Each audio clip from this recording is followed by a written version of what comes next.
अस्सलाम वालेकुम dear subscribers. आज हम आपके लिए जो लेके आए हैं अपना इंग्लिश का लेसन, वो स्टोरी बेस्ड है। बहुत इंटरेस्टिंग स्टोरी है। और मैं स्टार्टिंग में इसलिए ये चीज़ बता रहा होता हूँ कि जो भी हमारा टॉपिक होता है, ताकि हमारा जो व्यूअर है उसको स्टार्टिंग में ही पता चल जाए कि हम क्या करने जा रहे हैं। बहुत इंटरेस्टिंग स्टोरी है, शुरू से लेके आखिर तक स्टोरी में बने रहिएगा। इसमें सीखने को क्या मिलेगा? आपको सीखने को जो मिलेगा वो आपकी एडवांस वोकेबलरी मिलेगी। आपको काफ़ी ऐसे वर्ड्स आएंगे जो लोग गलत बोलते हैं, उसकी ठीक प्रोनाउंसिएशन सीखने को मिलेगी, जो आपकी स्पोकन में भी काम आएगी। इसके अलावा मीनिंग्स भी साथ साथ बताए गए होते हैं। तो जो बिगनर्स वाले हैं या जो बेसिक या इंटरमीडिएट लेवल के हैं, उनको वोकेबलरी बूस्टिंग में भी जो है ना वो स्टोरी काफ़ी हेल्प करेगी। ठीक है, मॉरल बेस्ड स्टोरी है। और मॉरल यही है कि इंसान जो है ना वो अपनी हिम्मत से, जुर्रत से बड़ा पहाड़ भी जो है ना वो सर कर सकता है। स्टोरी जब आप देखेंगे आपको सभी कुछ समझ आएगी। तो विदाउट एनी डिलेइंग चलें अब स्टोरी की तरफ जाते हैं। तो जो चैनल पे नए लोग हैं वो इसको लाजमी सब्सक्राइब कर लें। ऐसी मज़ेदार और इंटरेस्टिंग स्टोरीज़ भी आया करेंगी। और आपको एडवांस ग्रामर का भी साथ साथ जो ना वो लेसन वो चलता रहेगा। डेली के यूज़ जो होने वाले इंग्लिश फ़िक्रात हैं वो भी आपको मिलते रहेंगे। ठीक है, तो चलें जी। अच्छा, सबसे पहले जो है ना वो है the legend of the magic river. ठीक है, the legend of the magic river. अब यहाँ पे लेजेंड क्या है? अक्सर आप लोगों ने सुना होगा कि हमारे कोई जैसे गुलकारा हैं या गुलकार थे या क्रिकेटर्स थे, उनको कहते हैं ये लेजेंड क्रिकेटर है। ठीक है, तो उसमें वो लेजेंड उसकी किसी अजमत के हवाले से बात होती है, लेकिन यहाँ पे लेजेंड है किसी किस्से की तरफ, किसी कहानी की तरफ। तो यहाँ पे लेजेंड का मतलब है किसी, कोई किस्सा, कोई कहानी। ठीक है, जिस तरह अक्सर लोक कहानियाँ होती हैं, कोई फर्जी कहानी भी हो सकती है, just to give you motivation. ठीक है, तो once upon a time story कभी भी जो है ना वो पास्ट के अलावा किसी और सेंस में नहीं आएगी, पास्ट में ही आएगी। वंस अपॉन अ टाइम का मतलब होता है एक दफ़ा का जिक्र है, एक वक़्त की बात भी इसको लोग बोलते हैं कि एक वक़्त की बात है या एक दफ़ा का जिक्र है, ऐसे भी कहते हैं। इन अ क्वाइट विलेज, इसको कैसे बोलना है हमने? इसको हमने बोलना है क्वाइट। ठीक है, क्वाइट का वैसे मतलब होता है खामोश, लेकिन हम यहाँ पे इसको सुकून के तौर पे लेंगे। कैसे लेंगे वो मैं आपको बताऊंगा। In a quiet village nestled by a flowing river lived a young girl named Sara. ठीक है, यानी एक दफ़ा का जिक्र है या एक दफ़ा की बात है। इन अ क्वाइट विलेज, एक पुरसुकून, पुरसुकून, ठीक है, गांव में। नस्ल, नस्ल का मतलब होना घिरे होना, घिरे होना। बाय अ फ्लोइंग रिवर, एक चलते हुए, वैसे फ्लो का मतलब बहना होता है, यानी पानी का जो बहना होता है। तो फ्लोइंग रिवर यानी बहते हुए दरिया से वो घिरा हुआ था, यानी उसके इर्द गिर्द जो है ना वो आप कह लें कि दरिया चल रहा था, बह रहा था। लिव्ड का यहाँ पे मतलब आएगा रहती थी। लिव नहीं है, लिव्ड है, यानी रहती थी। अ यंग, एक नौजवान लड़की जिसका नाम था सारा। ठीक है, सारा वाज, सारा थी, नाउन जानी जाती, फॉर हर काइंडनेस यानी अपनी रहमदिली की वजह से। ठीक है, एंड और हर लव फॉर नेचर, और कुदरत से जो उसकी मोहब्बत थी। लव का मतलब प्यार भी कह सकते हैं, मोहब्बत भी कह सकते हैं, उसका लगाव भी कह सकते हैं। बाज़ औक़ात लव में हम लगाव में भी चीज़ें ना वो समझ लेते हैं, क्योंकि इंग्लिश लैंग्वेज है, इसमें कभी भी एक वर्ड का एक मीनिंग नहीं होता। हमने अपने पैरा के, अपनी स्टोरी के जो भी हमने लिखा हुआ है उसके कॉन्टेक्स्ट के अकॉर्डिंग उसका मीनिंग जो है ना वो लिखना होता है। ठीक है, तो फॉर हर, अब यहाँ पे देखें ना, जैसे क्वाइट है, अब क्वाइट का मतलब खामोश होता है, क्वाइट बोलते हैं इसको, क्वाइट नहीं बोलते, क्वाइट होता है। इसकी जगह पे एक ऐसा ही लफ्ज़ बोला जाता है, वो होता है क्वाइट, क्वाइट। ठीक है, क्विट भी इसको बोलते हैं, सॉरी। वो होता है किसी चीज़ को छोड़ देना, स्किप कर देना, गिव अप कर देना। तो यह है क्वाइट। ठीक है, तो इसी तरह ही यहाँ पे जो लव है वो लगाव में भी आ जाएगा, उसकी मोहब्बत में भी आ जाएगा। बाज़ जगह पे इश्क में भी लव ही जो ना वो आता है, इश्क के लिए मतलब कोई अलग से कोई वर्ड नहीं है। तो यानी सारा जो थी वो अपनी काइंडनेस यानी अपनी रहमदिली और अपनी नेचर से जो मोहब्बत थी उसकी वजह से जानी जाती थी या पहचानी जाती थी। वैसे नाउन लिखा हुआ है, ये जानने में ही आएगा, रिकग्नाइज्ड जो ना वो पहचानने में आता है। तो शी, उसने spent her days playing by the river, she spent उसने गुजारे, हर डेज अपने दिन, प्लेइंग खेलते हुए, बाय द रिवर यानी दरिया के पास। बाय यहाँ पे जो है ना वो प्रपोजिशन है और ये आपकी किसी चीज़ के करीब की होने पे जो है ना वो बात उसकी दलालत करती है कि उसने उस दरिया के पास खेलते हुए अपने दिन जो है ना वो गुजारे।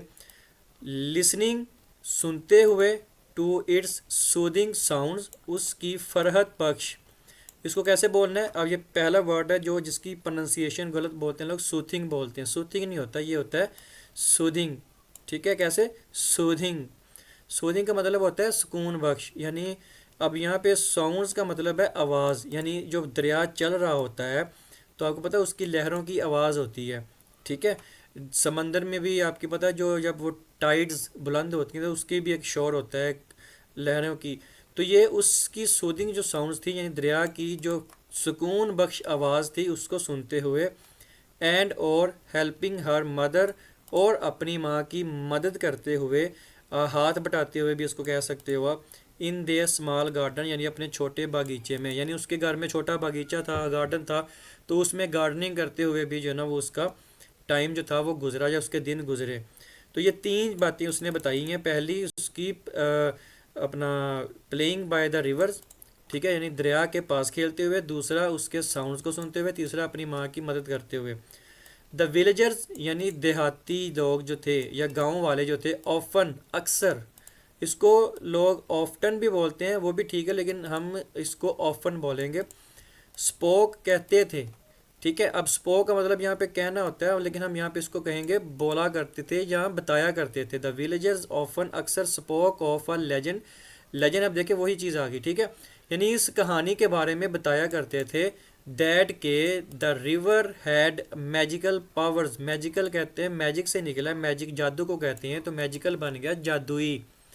यानी इस दरिया के पास जादुई ताकतें, पावर्स थी। ठीक है, ठीक है। उसके बाद दो मतलब अगरचे नो वन, कोई एक भी, हैड एवर सीन यानी किसी ने भी देखी नहीं थी, it's magic at work. Magic at work का मतलब है कि उसके मैजिक को काम करते हुए, यानी उसका जो मैजिक क्या काम कर रहा है, कैसे करता है, उसके मैजिक को कभी भी लोगों ने नहीं देखा था, लेकिन ये माना जाता था कि इस दरिया के पास मैजिकल ताकतें थीं यानी जादुई ताकतें थीं।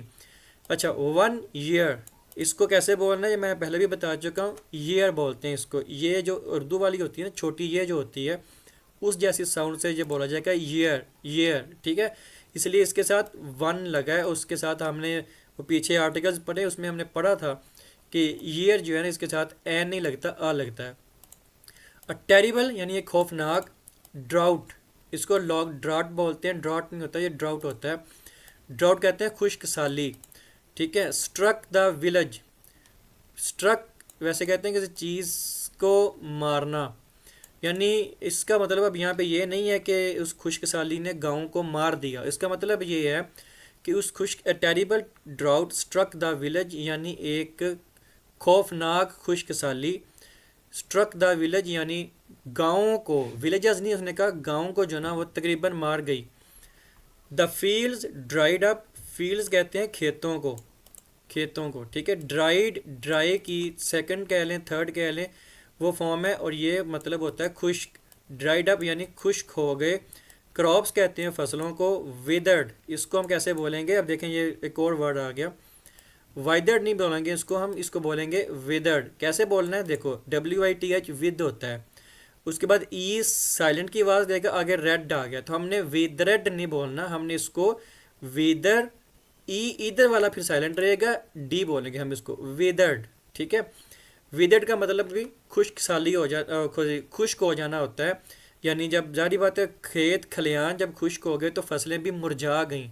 मुरझाना वैसे इसका मतलब होता है खुश्क हो जाना। एंड और द रिवर्स वाटर। अब इसको देखिए ये वाला वर्ड भी जो है ना वो कैसे हम बोलते हैं? हम वाटर बोलते हैं, टर बोलते हैं, टर। टर नहीं होता, वाटर होता है, वाटर। इधर भी जो टी है ना, जैसे मैंने कल वाली वीडियो में आप लोगों ने जो वोकेबलरी वाली देखी है उसमें मैंने 2-3 वर्ड ऐसे थे जो मैंने बताए थे जहाँ पे टी डा जैसे साउंड देगी, तो ये भी वाटर नहीं होता, ये वाटर है, वाटर। डी जैसा, डा जैसा साउंड देगा। ठीक है, यानी और द रिवर का और दरिया का जो पानी है, लेवल, लेवल कहते हैं सतह को, ड्रॉप्ड गिर जाना, डेंजरसली लो यानी खतरनाक हद तक नीचे गिर गया था। अक्सर आप लोगों ने सुना होगा कि जब इधर पाकिस्तान में भी कुछ इलाकों में पानी की किल्लत होती है, जैसे आपका थर का एरिया हो गया या जो आपको इधर चोलिस्तान के जो एरियाज़ होते हैं, तो उधर अक्सर देखते हैं, या अक्सर जब कोई बारिशें ज़्यादा होती हैं तो हम कहते हैं कि उसका लेवल जो है ना वो अप हो गया, यानी डेंजरसली, इधर लो लिखा हुआ उधर अप लिखा होता है कि यानी एक दरिया के जितने भरने की एक पैमाना होता है ना, लेवल होता है, उससे ज़्यादा हो गया, फिर वो सैलाब की अलार्मिंग सिचुएशन हो जाती है। अच्छा, अब मुझे यहाँ पे एक बात बताओ जो मैंने आपको सिखाई हुई है एडवर्ब वाले चैप्टर में। अब मुझे बताओ ये डेंजरसली जो है ये क्या है? डेंजरसली जो है ना ये क्या है? ये एडवर्ब है या एडजेक्टिव है? ये आपने मुझे बताना है कमेंट करके, ठीक है, ताकि मैं देखूं कि मैंने जो एडवर्ब वाला चैप्टर पढ़ाया है वो आप लोगों के पल्ले भी पढ़ा कि नहीं पढ़ा। तो ड्रॉप मैंने आपको बता दिया, ठीक है, यानी दरिया का जो पानी था वो खतरनाक हद तक नीचे गिर गया था। द विलेजर्स वर, यानी जो गांव वाले थे, वर थे, वरीड परेशान, एंड और स्केर्ड, स्केर्ड का मतलब होता है डरे हुए, ठीक है।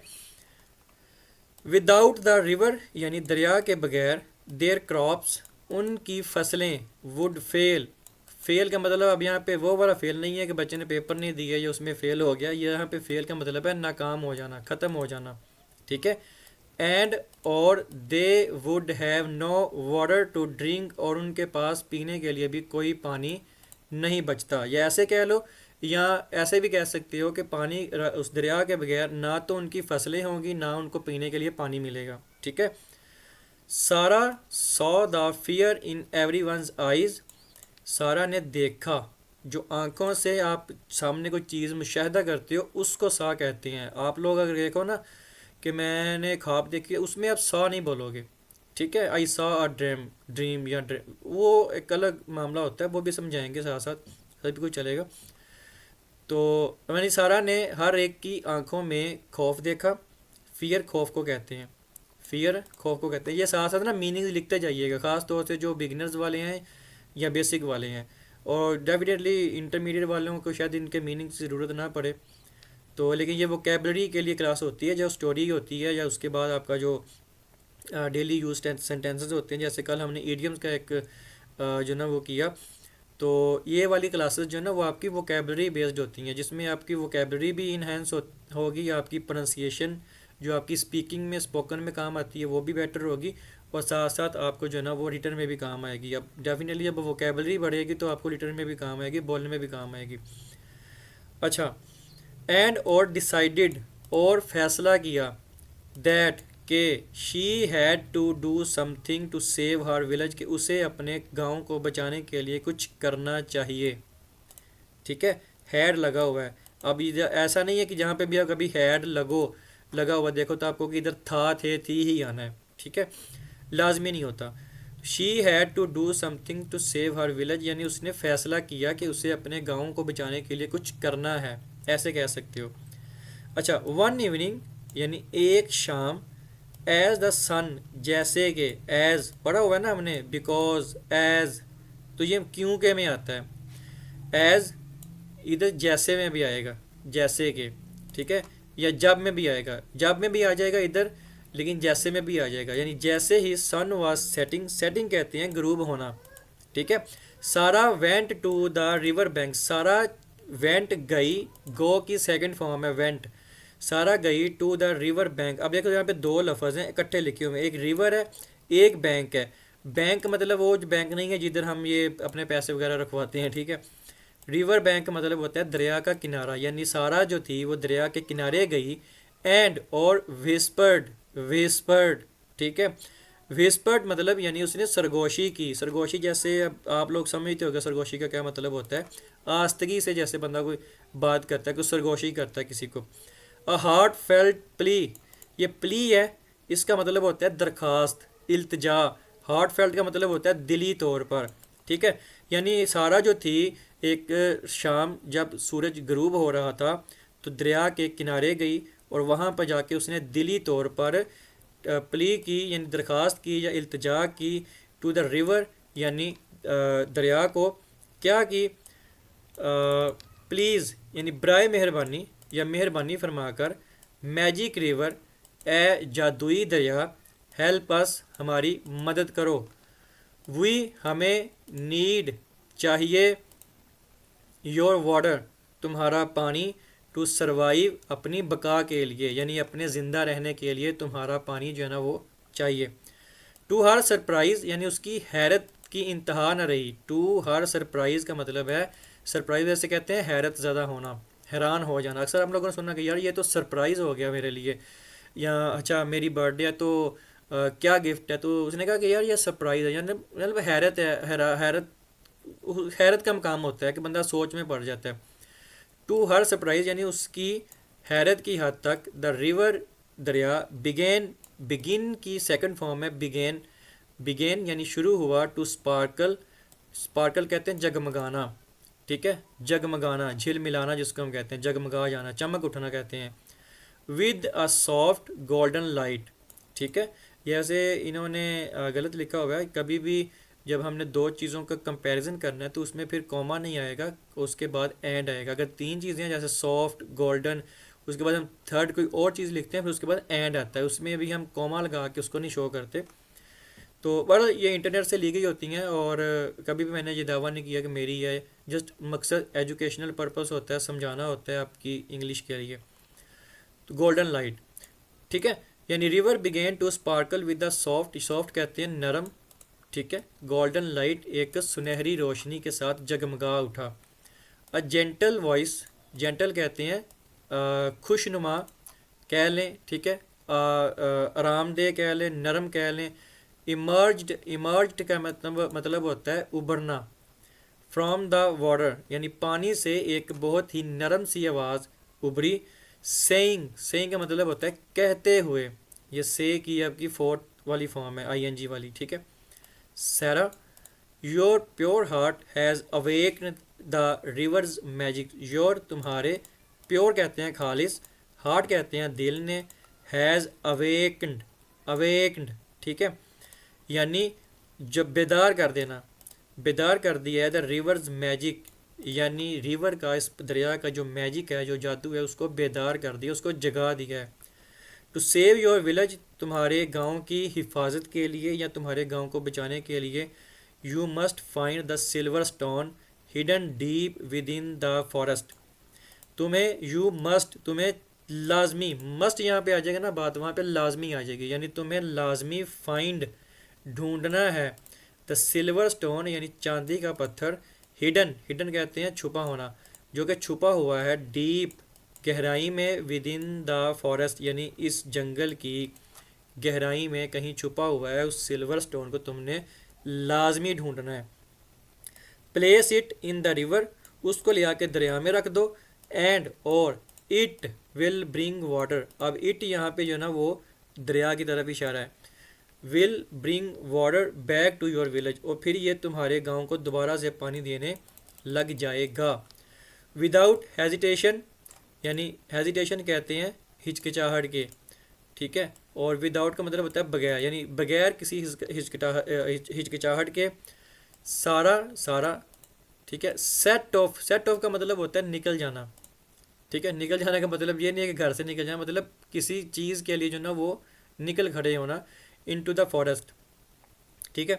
द जर्नी वाज टफ यानी उसका जो सफ़र था वो थोड़ा मुश्किल ज़्यादा था, मुश्किल था। She had to climb steep hills, अब देखो शी उसे, हैड थी, टू क्लाइम, अब यहाँ पे ये वाला वर्जन गलत बोलते हैं लोग, क्लिम बोलते हैं या क्लाइम बोलते हैं, इधर बी साइलेंट रह जाएगा, हम इसको बोलेंगे क्लाइम, क्लाइम का मतलब होता है ऊपर चढ़ना, ठीक है।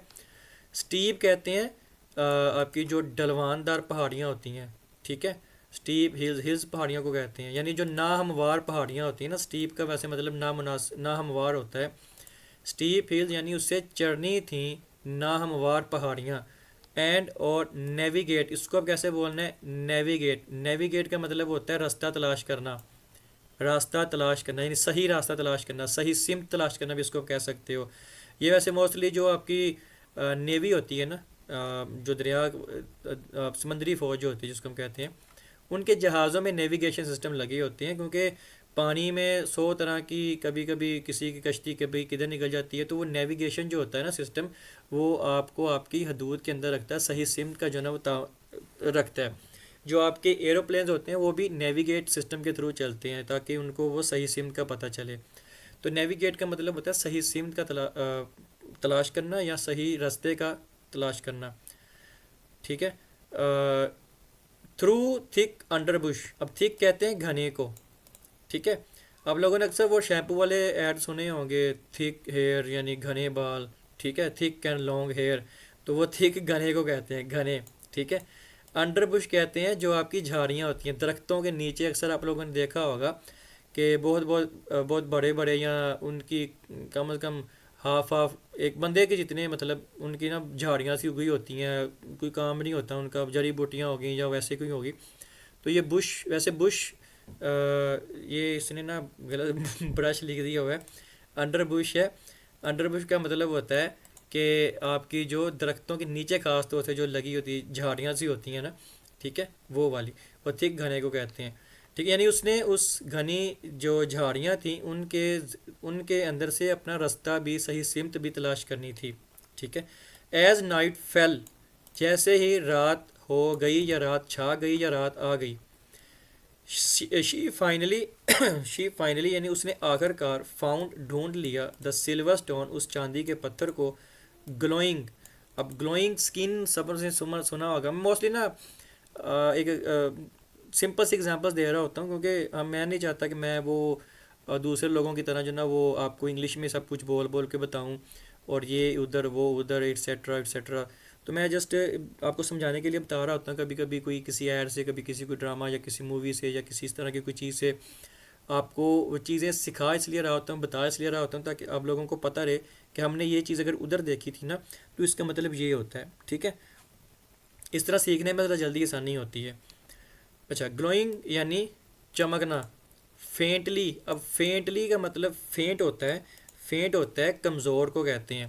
अब मुझे ये भी बताना है कि ये एल वाई वाला आया हुआ है, ये भी एडवर्ब है या एडजेक्टिव है, ठीक है। एक वो ऊपर था, ठीक है, डेंजरसली, और दूसरा ये वाला है फेंटली। और मैंने आपको जो है कुलिया बता देता हूँ, हमने पढ़ा था एडवर्ब वाले चैप्टर में कि अगर एडजेक्टिव प्लस एल वाई हो तो फिर एडवर्ब होता है, और अगर नाउन प्लस एल वाई हो तो फिर क्या होता है, एडजेक्टिव होता है, ठीक है। तो अब हाँ, आप लोगों ने बताना कि ये फेंटली और वो ऊपर डेंजरसली जो थी ना, ये क्या है, मतलब एडजेक्टिव है या एडवर्ब है।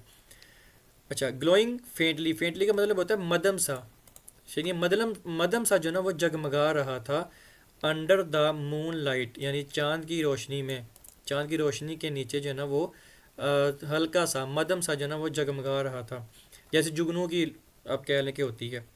विद ऑल हर स्ट्रेंथ, यानी उसने अपनी पूरी ताकत से, Sara carried the stone back to the river, यानी सारा जो थी वो अपनी पूरी ताकत से या अपनी पूरी कुव्वत से कह लें, कैरिड ले आई, द स्टोन पत्थर को, बैक वापस, टू द रिवर दरिया में, ठीक है। एज जैसे ही, शी उसने, प्लेस्ड रखा, the silver stone into the river उस दरिया में, अ ब्रिलियंट यानी एक शानदार, लाइट रोशनी, इरप्टेड, इरप्टेड का मतलब होता है फूट पड़ना, इसको भी अब देखो कैसे बोलना है, इरप्टेड, डी यहाँ पे जो है ना वो ट जैसी साउंड देगी, ट जैसी, ट जैसी, इरप्टेड नहीं होता, इरप्टेड, ठीक है, इरप्टेड। एंड और द वाटर, और वाटर जो था यानी पानी जो था, बिगेन शुरू हुआ, टू राइज उभरना, पानी जो था वो उभरना शुरू हो गया। द रिवर फ्लोड स्ट्रोंगर, यानी अब जो दरिया था वो फ्लोड यानी बहरा बहना शुरू हुआ, स्ट्रोंगर, स्ट्रॉन्ग की सेकंड फॉर्म है, स्ट्रॉन्ग, स्ट्रोंगर, स्ट्रोंगेस्ट। तो स्ट्रोंगर यानी बहुत मजबूत तरीके से, एंड और फुलर, फुल की सेकंड फॉर्म यानी फुलर, और भरपूर उसका जो पानी था ना वो भर गया, देन एवर बिफोर, यानी पहले की, सिंपल से उसने कहा है कि रिवर अब जो था वो पहले की निस्बत, यानी पहले जब वो चल रहा होता था उसकी निस्बत अब बहुत ज़्यादा भर भी गया, और बहुत ज़्यादा उसके अंदर स्ट्रेंथ भी थी, स्ट्रोंगर था वो, यानी अब उसकी जो पानी की जो लहरें हैं ना, पानी का जो बहाव है अब स्ट्रोंगर उसकी तरफ इशारा है, ठीक है। Spreading life giving water, spreading का मतलब होता है फैलाना, लाइफ गिविंग यानी ज़िंदगी देने वाला, आब हयात भी इसको कह सकते हो। ठीक है, water through out the village, यानी उसने खेतों को और गाँवों को पानी जो था वो फैलाना शुरू कर दिया। जैसे ट्यूबवेल है ना, एक जगह पे ट्यूबवेल लगा है ना, तो आपको पता है जगह जगह पे उन्होंने वो खाले से बनाए होते हैं, उसका एक बंद बांधा होता है, तो एक ही चल रहा होता है, लेकिन वो फिर पूरे के इर्द गिर्द के जो भी जितने भी खेत खलिहान हैं ना, उनको पानी उनके ज़रिए जा रहा होता है।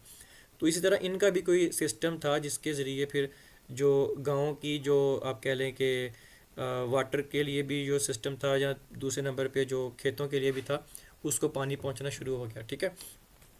अच्छा, द विलेजर्स रिजॉइस्ड।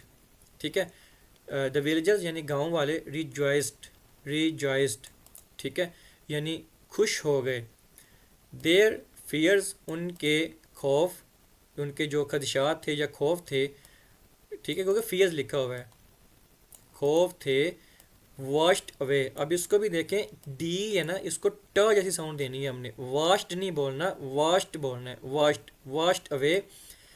टी को स्ट्रेस दे के नहीं बोलना, ये चीज़ मैं बता दूं। वाश्ड अवे यानी बह गए, विद द राइजिंग, यानी उनके जो खदशात थे या उनके जो खौफ थे वो भी वाश्ड अवे यानी बह गए, with the rise of river, यानी जैसे ही दरिया का पानी राइज हुआ, उभरा। ठीक है। सारा वाज हेल्ड, हेल्ड का मतलब होता है किसी को खुश आमदीद कहना, किसी की खुशी में किसी को अप्रिसिएशन देने के लिए या किसी को अप्रिशिएट करने के लिए, जब हम उसको एक हीरो की तरह, जैसे मिसाल के तौर पे आजकल आपको पता है कि चैम्पियंस ट्रॉफी का चर्चा है, पाकिस्तान जो है ना वो ये चैम्पियंस ट्रॉफी जीत लेती है, तो फिर पाकिस्तानी टीम जब मिसाल के तौर पे दूसरे मुल्क में खेल रही है, तो उधर से जब वापस आएगी ट्रॉफी लेके, तो Pakistani team was held as a hero या एज अ चैम्पियन। ठीक है, क्योंकि टीम जो है वो आपको पता कलेक्टिव नाउन है, तो चैम्पियंस नहीं हम फिर कहेंगे, क्योंकि उसमें कलेक्टिव नाउन की और सिंपल सी चीज़ हो जाती है, वो बात अलग ही निकल जाएगी। तो हेयर का मतलब है खुश आमदीद कहना, एज अ हीरो। एंड और the story of our bravery, bravery बहादुरी की, स्प्रेड फैल गई, फार एंड वाइड का मतलब होता है कुर्बो जवार में, कुर्बो जवार का मतलब होता है दूर दूर तक, यानी दूर दराज तक उसकी जो बहादुरी की स्टोरी थी, जो कहानी थी, वो फैल गई। द विलेज थ्राइव्ड, अब इधर भी देखो, थ्राइव्ड। ठीक है, वंस मोर यानी विलेज जो था वो फिर से एक मरतबा फिर से, थ्राइव्ड यानी खुश हो गया। थैंक्स यानी गांव में फिर से खुशियां जो है ना वो लौट आई, ऐसे कह लो आप। Thanks to the magic river, उस दरिया, जादुई दरिया का शुक्रिया अदा किया। एंड द कर्जियस और बहादुर। ठीक है, अब इसको देखो, इसको कहना है कैसे हमने, कर्जियस, इसको हमने बोलना है करेजियस, करेजियस। ठीक है, करेजियस। ये ना दरअसल मोस्टली लफ्ज़ ऐसे होते हैं जिनको हमने सुना नहीं होता, या सुना होता है तो हमने मोस्टली उसको सही प्रोनाउंसिएशन में नहीं सुना होता। ठीक है, तो रिवर एंड द करेजियस, मैं आपको इसकी एक बार फिर से प्रोनाउंसिएशन करके बता देता हूँ। तो कैसे बोलेंगे हम इसको, एंड द करेजियस। ठीक है, करेजियस नहीं, कैसे, करेजियस, करेजियस यानी उसका जो बहादुर, हार्ट दिल था, ऑफ अ यंग गर्ल, यानी उस जो गांव वाले थे ना वो फिर से खुश हो गए। उन्होंने एक तो उस मैजिक रिवर का शुक्रिया अदा किया, और उसके बाद उस करेजियस जो हार्ट था, अब जारी बात है उसका मतलब यही सिंपल सा है कि उस नौजवान लड़की का भी जो ना वो शुक्रिया अदा किया। एंड सो, और इस तरह, दे ऑल लिव्ड हैप्पीली, वो खुश रहने लगे, एवर आफ्टर, उसके बाद हमेशा, एवर कहते हैं हमेशा को। ठीक है, यानी उसके बाद वो हमेशा खुश रहने लगे, ऑलवेज हमेशा, रिमेंबरिंग यानी याद रखते हुए, टू रिस्पेक्ट अदब की बात कर लें, इज़्ज़त की कर लें, एहतराम की कर लें, सभी में रिस्पेक्ट आ जाता है। एंड और cherish the magic of nature, cherish का मतलब ऐसे इंजॉयमेंट में भी आ जाता है, मतलब खुशी में भी आ जाता है, कि जो नेचर की जो मैजिक है, नेचर का जो मैजिक है, नेचर का जो जादू है, उसको भी चेरिश करने के लिए, उसको भी इंजॉय करने के लिए। ठीक है, यानी सिंपल सी बात है, मैं अगर आपको बताऊं, बाज़ बात क्या होता है कि हम वर्ड टू वर्ड सिर्फ उसके मीनिंग समझाने के लिए बात करते हैं, इसका मतलब यही है। एंड सो लिहाजा कह लें, एंड सो इस तरह कह लें, वो सारे जो है ना उसके बाद हमेशा खुश रहने लगे। और ये चीज़ उन्होंने हमेशा याद रखी कि अब हमने नेचर का जो मैजिक है उसको चेरिश करना है, यानी उसको ज़िंदा रखना है उसको। और उसके बाद हमने रिस्पेक्ट देनी है। रिस्पेक्ट किसको देनी है? नेचर को देनी है। मैजिक को नहीं बात कर रही, नेचर की बात की जा रही है। ठीक है। तो आई होप सो ये स्टोरी आपको पहले की तरह काफ़ी अच्छी लगी होगी। 30 मिनट हमारी जो एक मोस्टली वीडियो की ड्यूरेशन होती है वो यही होती है, 20 to 25 या 30। तो उम्मीद करता हूँ आज आपको सीखने को भी मिला होगा। आपकी वोकेबलरी के भी काफ़ी वर्ड्स इसमें आए, प्रोनाउंसिएशन भी काफ़ी कि हमने ठीक की, जो आपकी स्पोकन में भी काम आएगी। तो मिलते हैं इस तरह की नेक्स्ट वीडियो के साथ। तब तक के लिए टाटा बाय बाय।